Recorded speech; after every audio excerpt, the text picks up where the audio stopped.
AS Quantum Physics 1 is about the photoelectric effect. Now, we've talked about electromagnetic waves, and an electromagnetic wave being an oscillating electric field at right angles to an oscillating magnetic field. And this is our classic model of electromagnetic radiation, as it being a continuous wave, these two oscillating fields, and the energy of the wave as being something to do with the amplitude of the wave, as it would be with something like a water wave. Now, the photoelectric effect kind of is a bit confusing if we use that model. What happens is, the classic demonstration is you get a piece of zinc and you charge it negatively and you shine ultraviolet light on it, and it loses its charge. It loses its charge because the electrons near the surface of the metal somehow gain energy from the ultraviolet radiation, and they escape from the surface of the metal. Now, it works with ultraviolet radiation even if it's very dim, but it doesn't work with visible light even if it's very bright. A very, very, very bright lamp wouldn't cause electrons to escape, which is confusing, really. Why doesn't very bright visible light have enough energy to enable the electrons to escape, but very dim ultraviolet light does?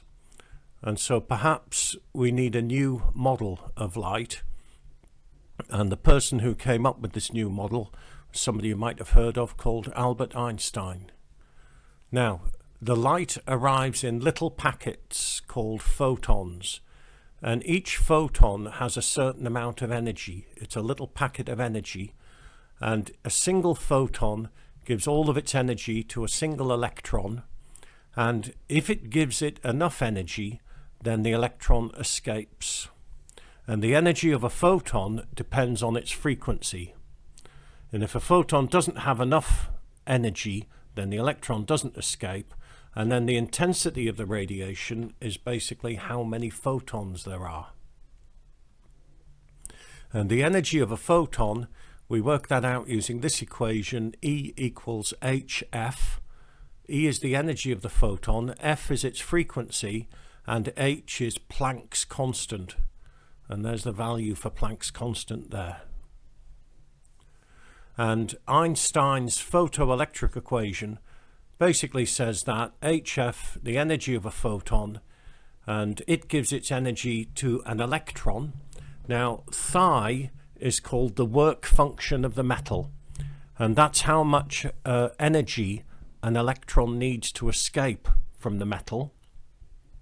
And if the electron gains more energy than that, then it becomes kinetic energy, and the electron goes flying off with a certain amount of kinetic energy.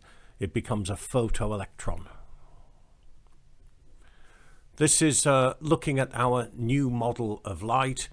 Bright red light would be lots and lots of photons, but the photons have a lower frequency, so they don't have very much energy. Dim ultraviolet light is not very many photons, but each photon has quite a lot of energy. Going back to our experiment, if we plotted a graph of the kinetic energy of the electrons which escape against the frequency of the radiation, then we would get a graph that looks like this.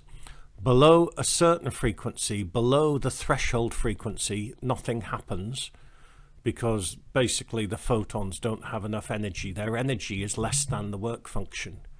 Above the threshold frequency, the electrons gain enough energy to escape, and they go flying off, and the more energy the photons have, the more energy the photoelectrons have. And if you look at Einstein's photoelectric equation as a y equals mx plus c, you should realize that the gradient of this graph is equal to Planck's constant. Metals which are more reactive have smaller work functions, so sodium, lithium, potassium, they have small work functions. Things like copper and lead, they would have much bigger work functions.